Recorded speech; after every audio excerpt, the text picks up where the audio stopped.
sejam muito bem-vindos a mais um episódio do TIOSSI-Cast, o podcast oficial do portal Licitações Municipais. Muito obrigado pela sua audiência, você que nos acompanha pelo YouTube, já se inscreva no nosso canal, ative as notificações, pois toda semana temos um conteúdo novo para você. Da mesma forma, você que nos ouve pelo Spotify, também siga o nosso canal, ative as notificações, pois todos os dias de segunda a sexta-feira tem um conteúdo novo que vai contribuir para você aplicar a Lei 14.133 de 2021 com bastante segurança jurídica. E hoje estamos aqui mais uma vez em um estúdio itinerante, gravando aqui em São Paulo, aproveitando os eventos que a gente vem participando, encontrando grandes amigos, professores, referências nacionais, para que nós possamos entregar um conteúdo extremamente atualizado para vocês. E hoje eu tenho a alegria, a honra de trazer um convidado que vai trazer uma temática que vem tirando o sono de muita gente. Obras e serviços de engenharia no âmbito da nova lei de licitações tem uma roupagem bem diferente do que estávamos habituados na 8666. Eu vou fazer a leitura resumida do breve currículo do professor Fabrício Mareco. Ele que é auditor do Tribunal de Contas da União, é engenheiro civil, engenheiro generalista, formado por uma universidade na França, né, professor? Isso mesmo. Qual é a universidade? École Centrale de Lyon.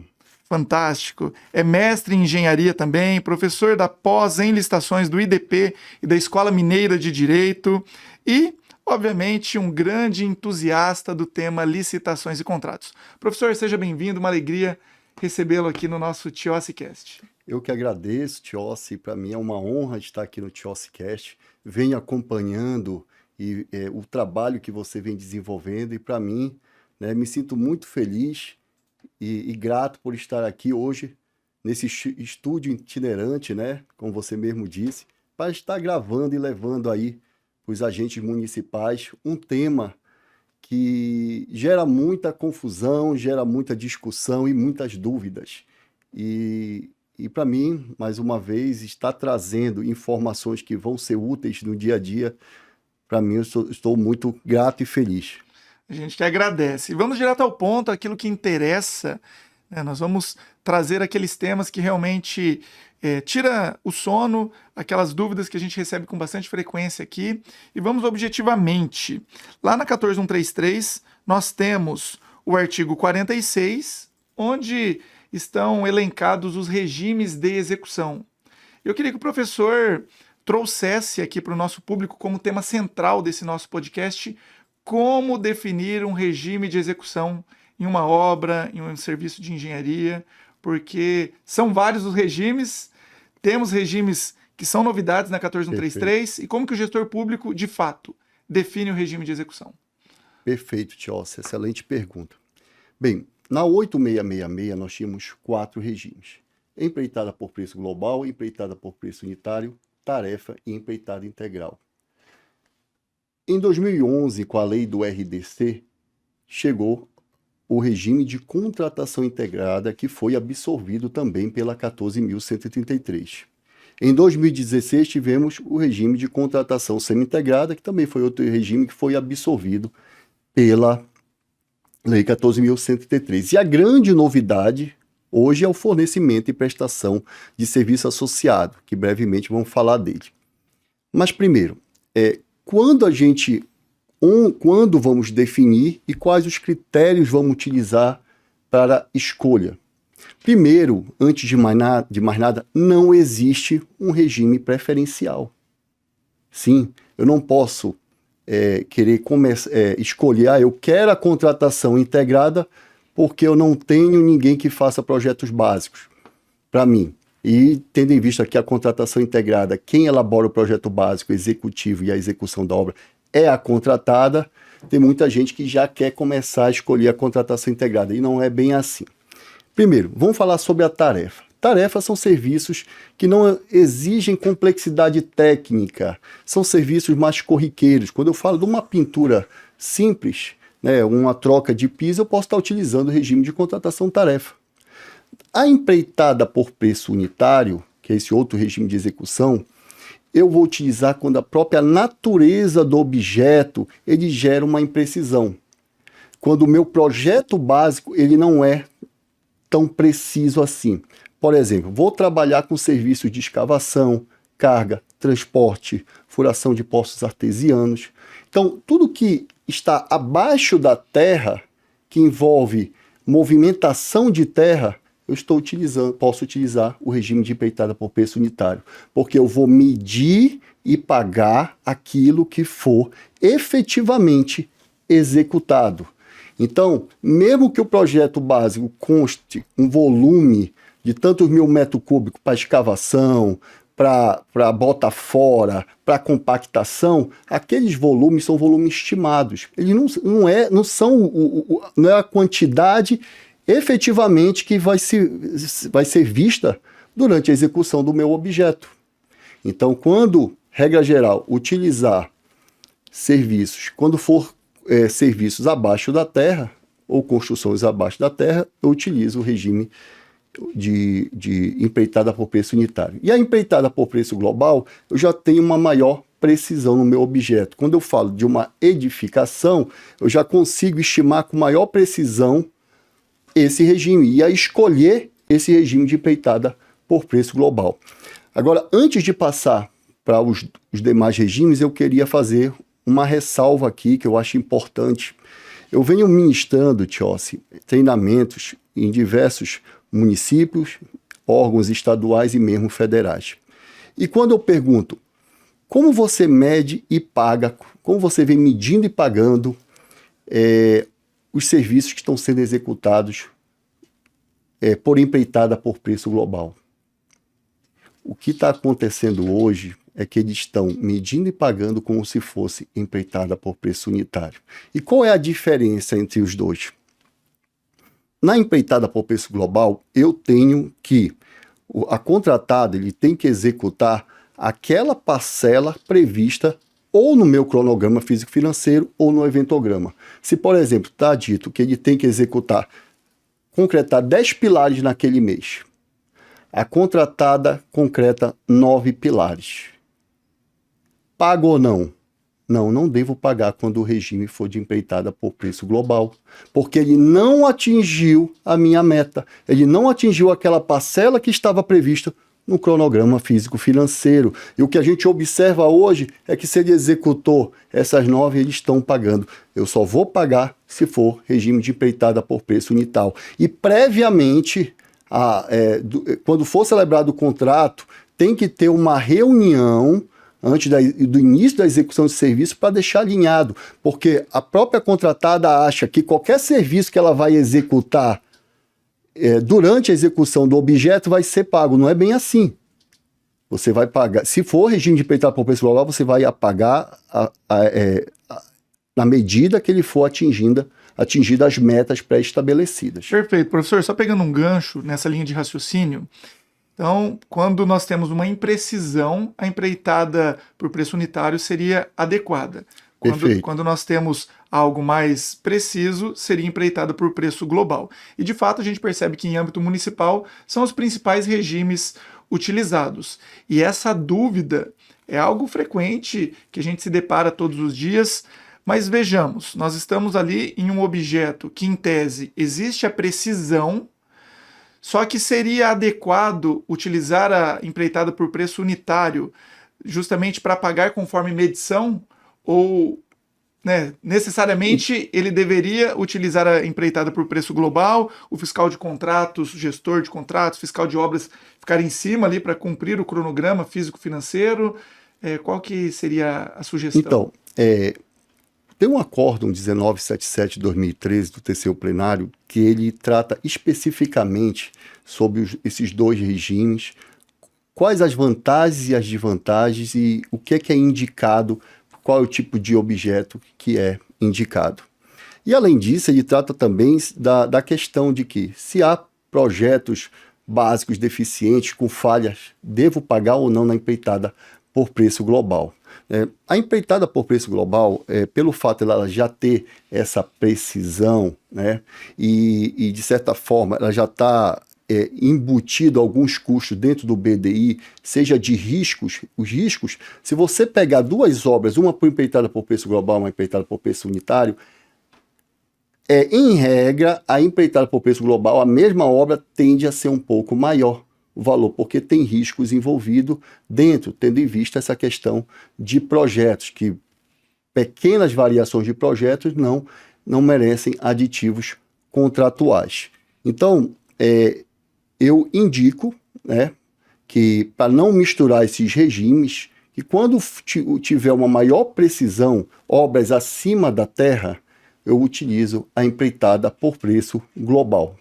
E só paga se atingir aquela parcela do cronograma físico-financeiro. Perfeito. Bem isso mesmo, perfeito. Porque a gente tem, senão eu estaria misturando os regimes, né? Eu tenho que saber quando utilizar um ou outro. Só lembrando que é importante destacar que o decreto do Estado do Paraná, ele possibilita a utilização de 2 regimes simultâneos. E creio também que o de Santa Catarina, até onde eu vi no ano passado, que estava ainda a minuta, também previa a utilização. Então, como seria a utilização desses 2 regimes? Imagine uma edificação em que a fundação que eu vou escavar para fazer a fundação.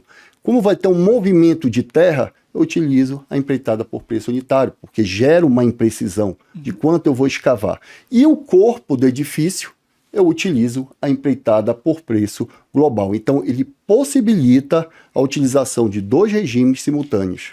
Perfeito. O professor mencionou um acórdão extremamente relevante, mas a gente identifica na prática também projetos deficientes, licitações que adotam regime de empreitada por preço global e que daí surge essa necessidade de um aditivo. E daí o fornecedor, ele fica ali refém de uma situação onde muitas vezes existe um ônus que ele vai ter que arcar porque ele participou daquela licitação, sabendo que era uma empreitada por preço global, mas por outro lado tem a administração pública também, que não facilita muito as coisas. Como que a gente consegue avançar em eventuais aditivos nessa questão?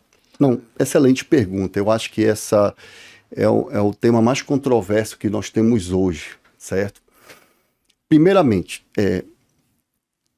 quando utiliza empreitada por preço global, como eu falei para você, os riscos, que é um componente do BDI, ele tende a ser superestimado, justamente para fazer frente a esses eventuais erros de projeto que podem existir durante a execução do contrato. Mas eu quero destacar que os erros de projetos é tanto a favor ou desfavor da administração. Imagina essa sala que nós estamos aqui hoje. Ela tem 30 metros quadrados. Imaginamos. Se o contratado, se for o regime de empreitada por preço global, o contratado executou 27 metros quadrados, mas está 30 metros quadrados lá no projeto base, lá na planilha orçamentária, a administração vai pagar 30 metros quadrados. Porque é esse que é o jogo do regime de empreitada por preço global. Funciona assim.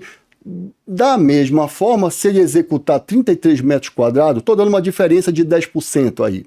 Já vou explicar por que os 10%. Da mesma forma, se ele realizar 33 metros quadrados, ele não vai poder pleitear aditivos. A administração vai pagar os 30 metros quadrados, ele não poderá pleitear aditivo porque é um regime de empreitada por preço global e não de empreitada por preço unitário. Se fosse de empreitada por preço unitário, pagaria. E só lembrando também que o regime de empreitada por preço unitário é mais custoso para a administração, porque ela tem que medir item a item de serviço. Né? E já a empreitada por preço global já é mais simples o acompanhamento da execução, tá? Só para trazer mais uma outra diferença. Então, por que eu disse esses 10%? Porque nesse mesmo acórdão do TCU 1977, ele diz que para pequenas variações de quantitativo não se faz aditivos contratuais. Então, quem vai definir vai ser o órgão que vai contratar. O que são essas pequenas variações? O TCU não definiu. Pode ser 5%, pode ser 10%. Como o projeto básico, em regra, ele tem uma variação assim de 10%, é interessante você colocar no seu edital que para variações de até 10%, né, de ter uma imprecisão projeto básico, para variações até 10% de quantitativo, não deve se pleitear o reequilíbrio, né, o aditivo contratual. Sim. Certo, Fabrício? Agora, se ultrapassar, vamos dizer para aquelas variações, não pequenas, mas para aquelas maiores variações, né? Então, aí você tem que fazer uma análise. O Acordo 1977 de 2013 diz assim: se for em desfavor da administração, faz-se o reequilíbrio, né? Aditiva, corrigindo os quantitativos. Agora, se for para o contratado, eu tenho que olhar o percentual de riscos que está lá no meu BDI. Se essa diferença de quantitativos ele ultrapassar o percentual de risco em termos de valores, se ultrapassar o percentual de risco, sim, aí eu faço o aditivo contratual. Se não ultrapassar, ele vai ficar, ele não vai ser aditivado, não vai ter equilíbrio econômico. Perfeito, perfeito. Muito bom. Né, vale a pena vocês fazerem a leitura na íntegra desse acórdão, porque, né, o professor trouxe aqui a visão dele e a prática, porque é uma dúvida muito comum, mas tecnicamente o acórdão vai trazer um caminho, um direcionamento bem assertivo para todos vocês. Professor, vamos avançando aí, outros regimes que nós temos aí. Perfeito. Vou falar de forma mais breve, e principalmente eu quero dar ênfase na contratação integrada, porque, embora sejam órgãos municipais, ela não trouxe a contratação integrada os mesmos critérios que nós tínhamos lá na lei do RDC. Ela deixou em aberto. Então, primeiro, o que é a contratação integrada? É o regime de execução para obras e serviços de engenharia em que a administração ela vai licitar, certo, com um anteprojeto de engenharia, não é com um projeto básico. E caberá à administração pública elaborar o projeto básico, ou caberá ao contratado elaborar o projeto básico, o projeto executivo e executar aquele objeto. Só que a Lei 14.103 ela não trouxe os critérios de escolha desse regime, deixando em aberto, mas eu penso que haverá uma construção jurisprudencial em que vamos observar aqueles mesmos critérios que tem ali na lei do RDC, do artigo 9º, que envolve inovação tecnológica, técnica, envolve diferentes metodologias. Então, no anteprojeto de engenharia, a administração ela traz aquilo, não traz a solução completa, quando ela elabora um anteprojeto e entrega para a contratada a elaboração completa das soluções. E cabe, claro, a administração aprovar ou não. Agora, o que eu queria destacar é que quando eu falo em contratação de integrada, eu estou falando em matriz de riscos. E é importante, porque muita gente pensa, eu vou fazer vou utilizar a contratação integrada a partir de hoje, então. Não, mas você vai ter que elaborar uma matriz de riscos. E matriz de risco não é algo tão simples de se fazer. A matriz de risco, primeiro, é uma cláusula contratual que vai definir as responsabilidades e os riscos que vão ser repassados para a contratada, para a contratante ou para ambas as partes. Ela traz o equilíbrio econômico-financeiro inicial do meu contrato. Então, previamente, vai estar lá no edital, um dos seus anexos, e vai, se for o regime de contratação integrada, essa matriz de riscos, em que vai estar definida a responsabilidade de cada um. Outra questão também, quando eu utilizo esse regime, é o orçamento. Ora, se eu não estou trabalhando com um projeto básico, então não vou ter um orçamento preciso, um orçamento analítico, um orçamento com as composições de custo unitário. Então vai ser um orçamento o quê? Um orçamento sintético, que a lei diz, e para aquelas frações não suficientemente detalhadas é que eu posso utilizar a metodologia expedita ou paramétrica. Então é uma outra questão que tem que ser observada. E por fim, para a gente terminar esse regime, é o eventual conflito de interesse entre a contratada e o contratante. A contratada, ela vai querer entregar o quê? Um projeto. Como o preço ele é meio que imutável, existem exceções para alterar o preço da contratação integrada, ela vai querer entregar talvez um objeto de menor qualidade. Porque ela tem aquele valor para construir, executar aquele objeto. E a administração ela vai estar buscando uma maior qualidade. Então, vai haver esse conflito de interesse. Falar agora sobre a empreitada integral, que eu acabei dando uma puladinha nela, que ela faz parte dos quatro regimes ali que vieram da Lei 8666. A empreitada integral, os municípios não vão utilizar, que envolve construção de hidrelétrica, usinas, em que eu quero que haja uma perfeita consonância entre o empreendimento, as instalações. Então, vai ser entregue a obra pronta para operar, para a administração. É chamada também de turnkey, ou seja, virar a chave, porque o empreendimento ele já vai estar pronto para ser utilizado pela administração. São obras mais vultosas, obras complexas. Inclusive tem um acórdão do TCU que uma universidade utilizou para fazer blocos acadêmicos. E não é interessante utilizar esse tipo de regime. Porque na empreitada integral, se eu for utilizar para fazer blocos acadêmicos, veja que não há um parcelamento do objeto. Então tem que entregar todo com funcionamento. Se eu falo bloco acadêmico, vai ter que entregar com mobiliário, vai ter que entregar com televisão, com computador, e é muito melhor o quê? Já que a construtora não tem expertise, parcelar o objeto, executa aquela obra, executa aquele empreendimento, e os demais itens, os demais bens que têm que ser adquiridos, eu faço uma licitação. E essa dinâmica está bem legal, porque o professor ele traz aqui termos técnicos, mas ele traz os exemplos práticos, e é isso que o nosso público busca. Porque batem o olho no que consta na lei e agora, para esse objeto, para essa necessidade, qual seria, né, o regime adequado? Nós vimos que não existe uma preferência legal. É a natureza do objeto, é a complexidade, é o vulto da contratação. São inúmeras questões que chegam, né, a um denominador comum que aquele regime seria o mais adequado. Então essa dinâmica com exemplo está bem legal e nosso público certamente consegue visualizar efetivamente os regimes mais adequados. Perfeito. Vamos continuar então, que eu acho que temos muito ainda para falar aqui. Contratação semi-integrada.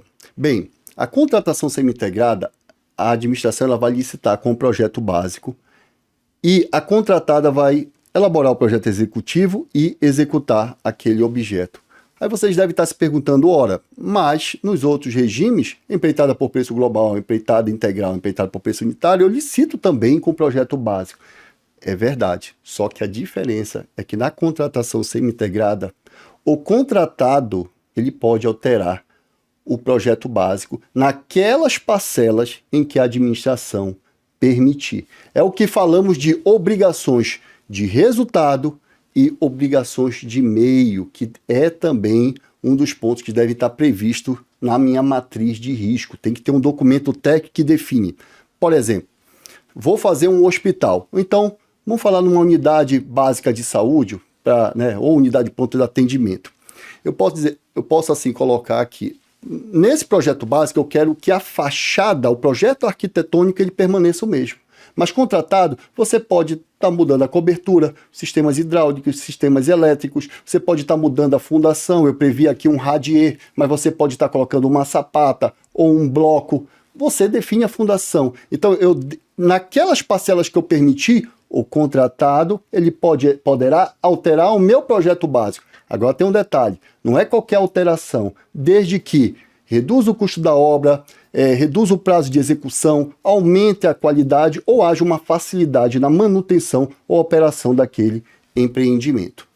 E por fim, vamos falar sobre a grande novidade, que é o regime de fornecimento e prestação de serviço associado. Imagine que no único contrato, a contratada ela vai executar um objeto e depois vai fazer a devida manutenção ou operação daquele empreendimento por um prazo de até 10 anos. Sim, isso é possível agora na nova lei de licitações. Esse é o regime de fornecimento e prestação de serviço associado. Falando, por exemplo, de automóveis, vamos falar de gestão, mudando um pouco aqui do objeto, mas é importante também para eles já pensarem também nesse sentido. Imagine que vocês adquiriram uma frota de veículos, 10 veículos. Então, vocês adquiriram aqueles bens e vocês vão ter que elaborar o quê? Um novo contrato para fazer a manutenção desses veículos, não é verdade? Mas vocês podem, nesse único contrato, adquirir, porque é para fornecimento de bens ou execução de obras, o regime de fornecimento e prestação de serviço associado, adquirir aquele bem e essa contratada, adquirir esses veículos, a contratada fazer durante até 10 anos a devida manutenção. Agora um detalhe só, porque eu estou falando de 10 anos, mas começa assim, é um prazo, aumentou, é um prazo de 5 anos, prorrogável conforme o artigo 107 da lei por até 10 anos, ou seja, um prazo decenal, certo? Eu poderia, então, contratar por 2 anos e prorrogar a cada 2 anos? Pode. Você vai ver qual é a vantajosidade, se há vantajosidade para prorrogar essa contratação. Então, esses são os 7 regimes que temos hoje na Lei 14.133 para obras e serviços de engenharia. Então, voltando àquela questão, há um regime de preferencial? Não há. Há um regime que melhor atenda à necessidade da administração. E qual é a minha necessidade, Tiossi? É a minha necessidade que vai estar lá onde? No meu estudo técnico preliminar. Qual é a necessidade? Qual é o problema que eu quero resolver? Então, falando de estudo técnico preliminar, que é uma outra grande também novidade da nova lei, porque na Lei 8666, ela falava em estudos técnicos preliminares, no artigo 6º, inciso 9, quando definia projeto básico. Conjunto de elementos necessários e suficientes com nível de precisão adequada para caracterizar obras ou serviços de engenharia ou complexo de obras e serviços de engenharia baseado em estudos técnicos preliminares. Agora, o ETP não é apenas para obras e serviços de engenharia, agora é para tudo. Claro que tem algumas exceções, que ele pode ser dispensado, dispensável, isso vai depender do regulamento de cada órgão, mas o estudo técnico preliminar ele ganhou uma maior evidência agora, que não era dado pela Lei 8666. Na verdade, a gente teve uma estruturação da fase preparatória. Eu sempre digo nos meus cursos que ele assemelha como se fosse uma linha de montagem industrial, em que eu tenho o meu plano de contratação anual, o PCA, embora ele não faça parte da minha fase preparatória, é um instrumento que está no nível tático. Estratégico. Isso, ele está lá iniciando. Depois eu terei o meu DFD, o documento de formalização da demanda, em que ele vai a partir do PCA que vai iniciar a minha fase preparatória, a fase que a gente conhece, a fase de planejamento. Depois terei, depois do meu ETP, que o ETP eu vou trazer a minha necessidade, qual a minha necessidade, quais as soluções que existem no mercado para atender essa minha necessidade e definir a melhor solução. Em seguida, terei minha análise de riscos, que pode ser consubstanciada no instrumento mapa de riscos. Logo em seguida, terei o meu termo de referência, que é utilizado para bens e serviços, que vai caracterizar aquela melhor solução que eu defini no meu ETP. Essa era uma pergunta, uma dúvida muito comum. A gente pega o conceito da lei, termo de referência, consta pela literalidade bens e serviços. Isso. E daí, em uma obra é necessário, em um serviço de engenharia é necessário, ou simplesmente nós teríamos o ETP, e daí já um projeto básico, um anteprojeto, um projeto executivo. Na concepção do professor, o termo de referência também é um artefato necessário em uma obra e serviço de engenharia? Perfeito. Muito boa essa pergunta. Bem, veja que a lei diz que o termo de referência ele é utilizado para objeto de bens e serviços. Ele deixa aberto esses serviços. Então aqui a gente está vendo que se ele deixa aberto, ele não definiu, não deu nome, poderia ser serviços de engenharia, serviços de natureza predominantemente intelectual, serviço de dedicação de mão de obra exclusiva, ele deixou aberto. Então eu entendo que o TR é para caracterizar os serviços, todos esses que foram citados, e até serviços comuns de engenharias. E eu falei comuns porque eu entendo que os serviços especiais a gente já utiliza o projeto básico. E já vamos tratar do que é o serviço comum e o serviço especial de engenharia. E o projeto básico, quando eu utilizaria? Para obras e serviços especiais de engenharia. E eu tenho meu anteprojeto, que quando eu for utilizar a contratação integrada, tenho que fazer meu anteprojeto, e terei o meu projeto executivo, que é para definir melhor as soluções, para caracterizar as soluções inicialmente pré-concebidas no meu projeto básico. E hoje, na nova lei, eu posso até deixar o projeto executivo, posso até não elaborar o projeto executivo, desde que o meu estudo técnico preliminar ele defina. Mas vamos adentrar nesses conceitos agora de obra e serviço de engenharia? Perfeito. Nós temos ali na lei uma diferenciação Primeiro, entre obras e serviços de engenharia, e os nossos clientes, os nossos alunos mandam os questionamentos. Estou aqui diante de uma pavimentação asfáltica. Isso aqui é uma obra, isso aqui é um serviço de engenharia, porque vai interferir muitas vezes no prazo de publicidade, se nós teremos um agente de contratação, eventualmente uma comissão de contratação, e a gente joga lá no PNCP e a gente encontra de tudo. Quem licita por concorrência, quem licita por pregão, os mesmos objetos. Então, professor, qual que é a diferença entre obra e serviço de engenharia? Pronto. Diferentemente da Lei 8666, que ela trazia alguns exemplos do que seria obra de engenharia, a 14.133 ela trouxe um conceito. Toda aquela atividade, né, que inova no meio ambiente, inova no espaço físico ou que traga que faça uma alteração no bem imóvel, uma alteração substancial no bem imóvel, que é o caso de reforma. Então, quando você deu esse exemplo de pavimentação, construção, é uma obra. Qual o instrumento que eu vou utilizar para caracterizar a obra? O projeto básico. Então, eu tenho que ter todos aqueles elementos. Quais elementos? Especificação técnica, memorial descritivo, os desenhos, que são as plantas, meu orçamento, meu cronograma físico-financeiro. Agora, quando for serviços de manutenção, tem um serviço aqui de manutenção do meu pavimento, recapeamento, é um serviço de engenharia, não é uma obra, porque eu estou dando manutenção naquela obra que foi realizada. Então, manutenção, adequação, né, isso aí é um tipo de serviço de engenharia, né, e é importante você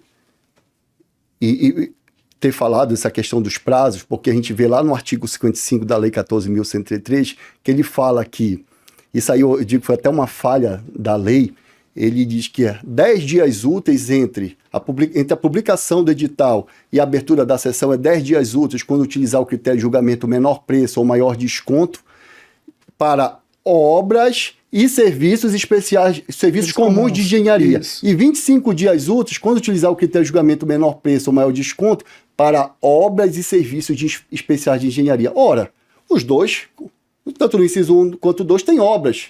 Mas, afinal, e são os mesmos critérios de julgamento. Afinal, são 10 dias úteis ou 25 dias úteis. E aí, né, para resolver essa situação, o IBRAOP, Instituto Brasileiro de Auditoria de Obras Públicas, ele publicou uma nota técnica número 1 de 2021, que ele traz a diferença entre obras comuns e obras especiais de engenharia. Obras comuns são obras corriqueiras, obras que materiais, os métodos executivos, eles são comuns, são padronizáveis no mercado. Não envolve uma grande complexidade técnica para executar. E eu vou te dizer mais, a grande diferença mesmo é você olhar para o mercado e verificar. Vou executar essa obra. Tem empresas, se eu lançar o meu edital, vai ter empresas aptas para estarem presentes, né, para participarem do meu certame? Se você achar a conclusão que não, vão ser muito poucas empresas, você enquadra como uma obra especial. Já obra especial, obras mais complexas, mais vultosas, obras que envolvem maiores riscos, obras que requerem uma metodologia diferenciada que não é dominada por todas as empresas. Se eu lançar um edital para a construção, um exemplo, de um túnel, não são todas as empresas que estão aptas no mercado a se habilitarem, concorda? Então, essa é uma diferença. E a questão do serviço comum, serviço especial de engenharia, ele também segue esses mesmos conceitos. Mas é importante, quando eu falei dessa questão de vou ter fornecedores, vou ter licitantes aptos a participarem, eu tenho que olhar para o mercado próprio. O que isso quer dizer? Imagine que eu lance um edital para manutenção de turbinas de hidrelétrica. Um exemplo. Se você olhar para o mercado hoje, você vai dizer, olha, não vai ter muitas empresas aptas a participarem. Mas no mercado próprio, de empresas que prestam aquele serviço de manutenção, para elas é um serviço comum. Para nós não, que a gente não executa e não faz manutenção em obras hidrelétricas, mas é um serviço comum. Agora, essa mesma manutenção de turbina poderia ser um serviço especial, desde que não fosse algo corriqueiro, não fosse padronizável, poucas empresas dominassem aquela metodologia né, aquele método executivo para fazer a devida manutenção. Excelente. E é engraçado que a gente traz essa temática do prazo de publicidade, e recentemente eu estava numa capacitação e eu usei o termo obras especiais e gerou um certo desconforto, porque a legislação ela traz detalhes que ainda não foram vislumbrados pelos usuários. Eu insisto em dizer que é nova lei de licitações. Por quê? Porque ela vem sendo subutilizada, porque tem muitos dispositivos que estão desconhecidos. Então é necessário que nós tenhamos atenção ao detalhe, porque isso vai impactar no prazo de publicidade, isso vai impactar no regime de execução, isso vai impactar no resultado que a administração tanto busca em relação àquele empreendimento. Mas agora a gente volta um pouquinho em um tema que o professor já mencionou, que é o estudo técnico preliminar. O objetivo desse nosso podcast aqui é trazer um panorama geral sobre obras e serviços de engenharia, em específico como definir o regime de execução, mas nós temos a etapa preparatória, o estudo técnico preliminar, e é um grande desafio, embora nós tivéssemos já uma previsão, mesmo que sucinta, na 8666, agora nós temos desenhado na lei quais são os elementos mínimos necessários, mas a gente sabe que o ETP, o objetivo dele é verificar o problema e buscar as soluções no mercado. E geralmente o servidor público ali do município fala, não, mas eu quero construir uma UBS, mas eu preciso reformar essa escola. Qual a necessidade de um estudo técnico preliminar se a solução está muito clara, se eu já sei efetivamente o que eu preciso? E daí a gente percebe uma banalização. Um ETP meramente para cumprir tabela, um preenchimento de checklist, vazio de informações e que não acaba não agregando absolutamente nada. Então eu queria que o professor falasse a importância de um estudo técnico preliminar, caracterizasse, exemplificasse como que a administração pública municipal pode, no dia a dia, ou como ela deve, né, se atentar a esse importante artefato da etapa preparatória. Você tocou num ponto importante sobre a questão de elaboração do estudo técnico preliminar, que hoje que a gente está vendo está muito pro forma, sendo feito de forma assodada, né? Já a gente percebe muito bem que já foi definida a solução previamente e elaboram o estudo técnico preliminar só para colocar ali, só para dizer que tem. Pessoal, cuidado. Recentemente, o TCE de São Paulo, ele anulou uma licitação em razão de estudos técnicos preliminares deficientes ou desatualizados, certo? Eu quero trazer, já vou entrar nessa questão do estudo técnico preliminar, mas eu quero trazer um dado para você, que em 2022 o TCU ele elaborou um relatório de fiscalização, um relatório do Fiscobra, onde de 10 anos de obras que ele fiscalizou. Das 1.051 obras de irregularidades que foram encontradas, 20,98% ou 21% foi decorrente de projeto básico deficiente e desatualizado. E o que é o ETP? O ETP, como diz a lei, que está lá no conceito, traz os elementos no artigo 18, parágrafo 1º, todos os elementos, mas na definição de ETP, ele diz que ele vai dar a base para o meu anteprojeto, termo de referência ou projeto básico de engenharia. Então, não é à toa que o ETP está ali, baseado nas deficiências que a gente vê no projeto básico, que gera outros problemas, como sobrepreço, depois superfaturamento, aditivos contratuais e aditivos irregulares, obras suspensas, obras paralisadas, jogo de cronograma, jogo de planilha, atraso na execução daquela obra. Então vejam a importância do ETP. Então o ETP ele vai definir a melhor solução. E eu não posso partir do princípio afirmando que eu já sei a melhor solução. A gente precisa construir. Eu não posso partir. Porque é possível que no decorrer da elaboração do ETP, quando você estiver estudando as soluções, verificar quais são, fazer um estudo, né, que analise a viabilidade técnica, a viabilidade econômica e mesmo também a viabilidade ambiental, você pode chegar à conclusão, não é a minha melhor solução fazer uma construção.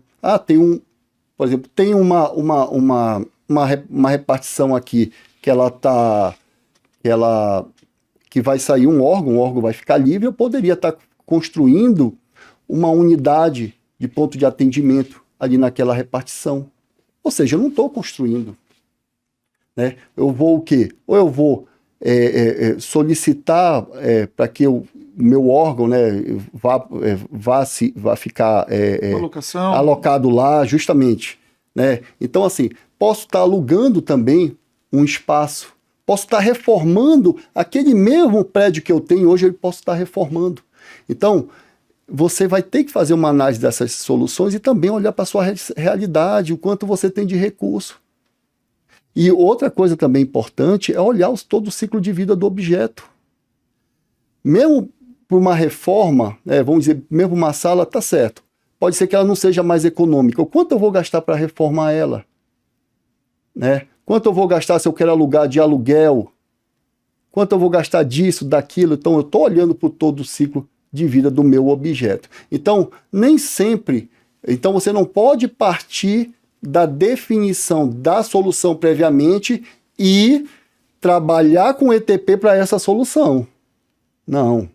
Você tem que trazer os prós e os contras, fazer uma relação de custo-benefício, olhando aspectos técnicos, aspectos econômicos, para o gestor definir qual é a melhor solução. Para você chegar numa melhor solução embasado tecnicamente e economicamente. Perfeito, muito bom. Professor, tem um outro tema que está diretamente vinculado com a etapa preparatória, mas que lá na fase de escolha do licitante a gente vem encontrando bastante dificuldade, seja para os fornecedores, licitantes ali apresentarem a documentação, seja para a própria administração analisar e habilitar eventuais empresas. A gente sabe que lá no artigo 18, inciso 9, consta que a habilitação técnica e econômica demanda justificativa circunstanciada na etapa preparatória. No caso de habilitação técnica, tem que ter indicação das parcelas de maior relevância ou valor significativo do objeto, mas a gente se depara com solicitação de atestados de capacidade técnica genéricos. E isso abre uma margem muito grande, seja para uma impugnação, seja para um recurso administrativo, depois para uma representação no tribunal, uma cautelar, uma liminar, e é uma falha na etapa preparatória. Né? Existe uma dificuldade muito grande de diferenciar o atestado operacional do profissional. Perfeito. E queria que o professor falasse um pouquinho a respeito disso, né? Essa vinculação do operacional com o profissional vinculado com a etapa preparatória, porque é nesse momento que a gente precisa desenhar todo o escopo para colher os frutos lá na frente. Perfeito. É até interessante a gente tratar desse tema, porque a lei ela trouxe novidade nessa fase de habilitação. E uma grande novidade está lá no artigo 67, inciso 2 da lei, que ele fala que é possível agora exigir das empresas atestados ou certidões devidamente emitidas pelas entidades profissionais competentes. Isso quer dizer o quê? Que eu posso, inclusive, ter uma resolução recente que saiu do CREA o ano passado, em 2023, que ela fala agora da certidão de acervo operacional. Primeiramente, o que é essa comprovação, tanto profissional ou quanto operacional, que é da empresa? Como o nome diz, profissional eu tenho que ter um responsável técnico que já tenha executado uma obra igual ou similar àquilo que eu vou estar executando. E ele vai me comprovar como? Ele vai me comprovar por meio de certidão de acervo técnico, a CAT, que é emitida pelo CREA, em que, por meio das RTs que ele deu baixa lá e alimentou essa CAT. E eu tenho agora a minha certidão de acervo operacional, que pode ser exigido hoje no edital. E os CREAs já estão aptos para poder emitir essa CAT. Então, esse profissional está vinculado a essa empresa. Então, quando esse profissional ele for registrar o acervo dele, né, for dar baixa na RT dele, automaticamente também vai alimentar a certidão, a CAL, vai alimentar também a certidão da empresa. Então, primeiro, eu tenho que verificar se ela, na fase da habilitação, se essa empresa ela tem um profissional responsável, um técnico para executar esse objeto, e eu tenho que demonstrar também, a empresa tem que demonstrar que ela tem capacidade de gerenciar empreendimentos desse porte. Se ela tem maquinário, equipamentos, se ela tem pessoal, né? Já me perguntaram, Fabrício, eu posso utilizar o acervo profissional para demonstrar que essa empresa é apta a fazer o gerenciamento dessa obra? Não, eu não posso. Ele não pode, o acervo profissional, substituir o acervo operacional. Uma coisa, outra coisa, outra coisa. Eu tenho que ter os dois, certo? Então, a lei agora, ela justamente para emitia-se muito atestado de capacidade técnica falso, e agora ela pode, no edital, a administração pode exigir que seja apresentado essa certidão de acervo operacional. E outro ponto que você disse também bem interessante, né, que é as parcelas de maior relevância, que agora a lei ela traz um valor de 4% do valor global. Se o item de serviço for acima de 4% do valor global do meu objeto, eu posso estar incluindo como um item para que seja comprovado o atestado de capacidade técnica operacional e que seja até de 50% do valor que ele já trouxe lá do Tribunal de Contas da União, de jurisprudência, né, e agregou a nova lei de licitações e contratos.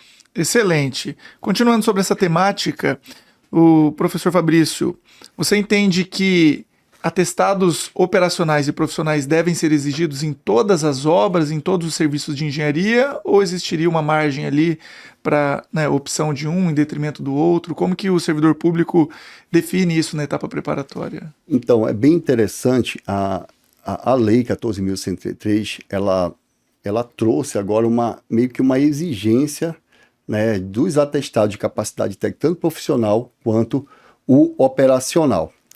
Você vai, no estudo técnico preliminar, vai definir quais são as parcelas de maior relevância, né, que tem que ser apresentadas, tem que ser exigidas. E eu entendo que quando se tratar, sim, para obras e serviços de engenharia, eu tenho que demonstrar um responsável técnico. E isso, primeiro, é o que diz a lei, né?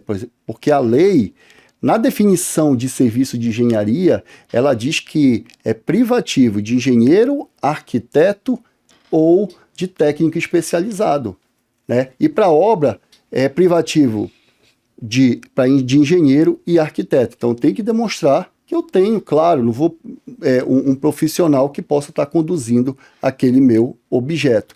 E da mesma forma, para a certidão de acervo operacional, eu tenho que comprovar que ela detém aquela capacidade de estar executando aqueles serviços e o empreendimento em si.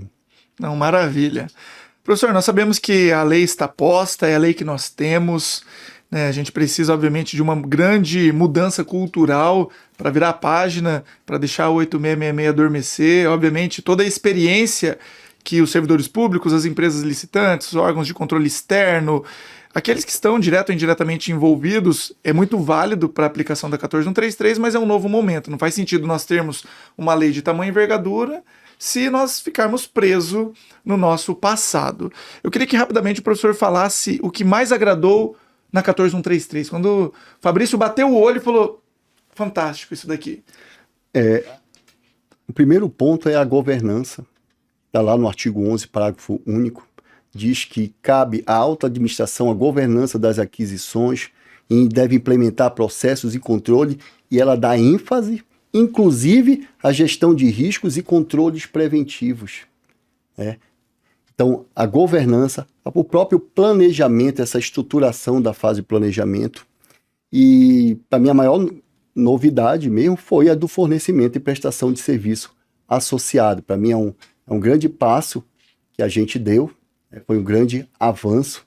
Temos aí também um diálogo competitivo, que é baseado na Diretiva Europeia 24/2014, que também é bem relevante esse tipo de modalidade. O próprio procedimento de manifestação de interesse, o PMI, que eu posso estar utilizando de projetos elaborados pela contratada, ou não é nem contratada, pela iniciativa privada, e a administração ela pode estar se usando desses projetos, ou seja, a administração ela não conhece não tem todas as soluções, né? Então ela pode estar utilizando do PMI. Tivemos assim vários avanços.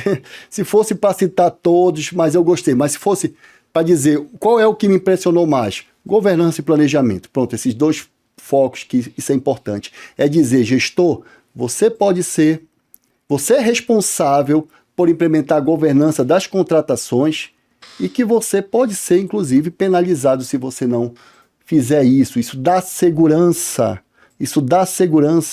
a quem opera, aos agentes municipais, porque eles têm que ter estrutura, a própria indicação para os agentes que vão trabalhar com licitações tem que ser baseado numa gestão por competência também, que vai ser algo também que compete, essa gestão de competência, à alta administração. Então, eu acho que a governança, para mim, é o principal ponto da Lei 14.133.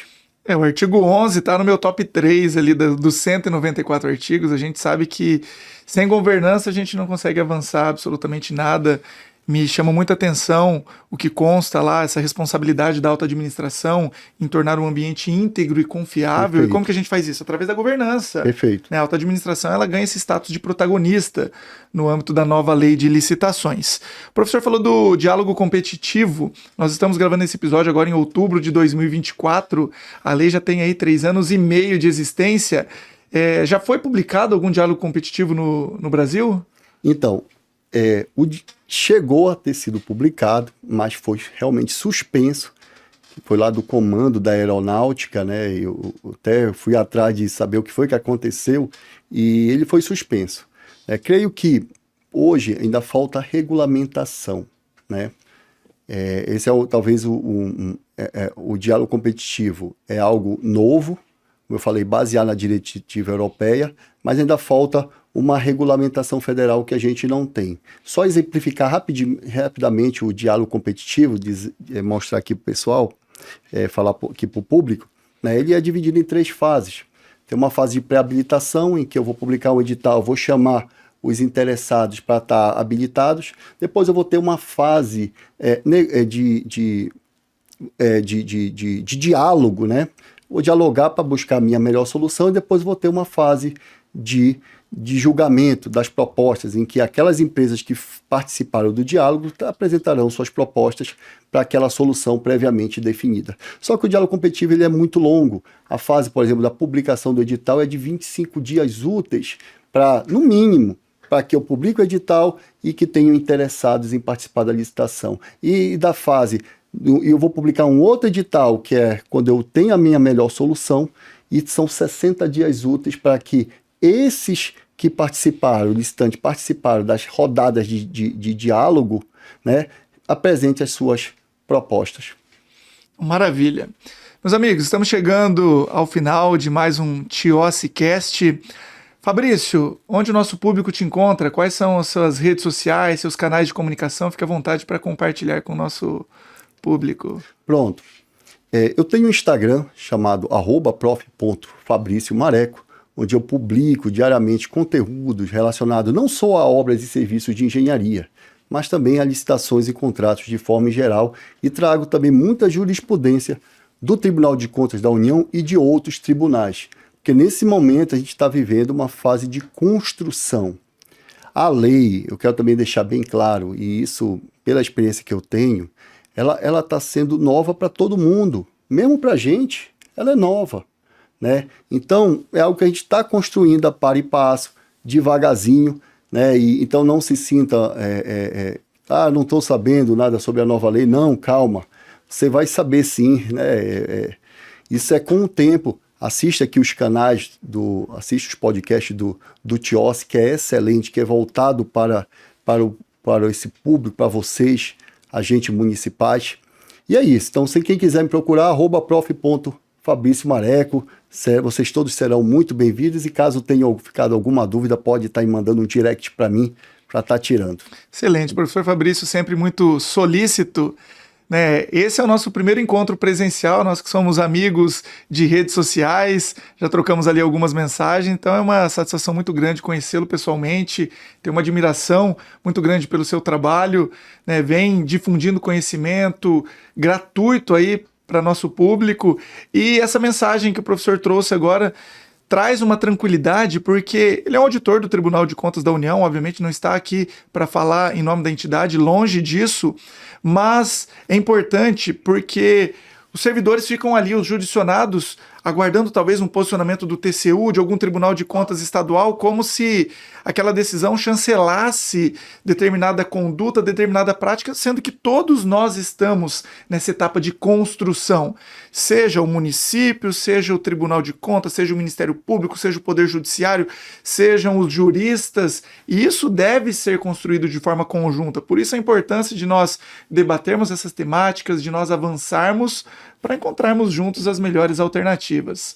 E Fabrício, deixa agora uma mensagem final para o nosso público. Vamos imaginar que o TIOSSCast alcance os 5.568 municípios do país.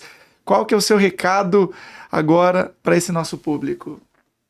Bem, a Lei 14.133, ela já é de utilização obrigatória. Tivemos 2 anos aí, 2 anos e meio, né, para a transição, utilizar uma lei ou outra.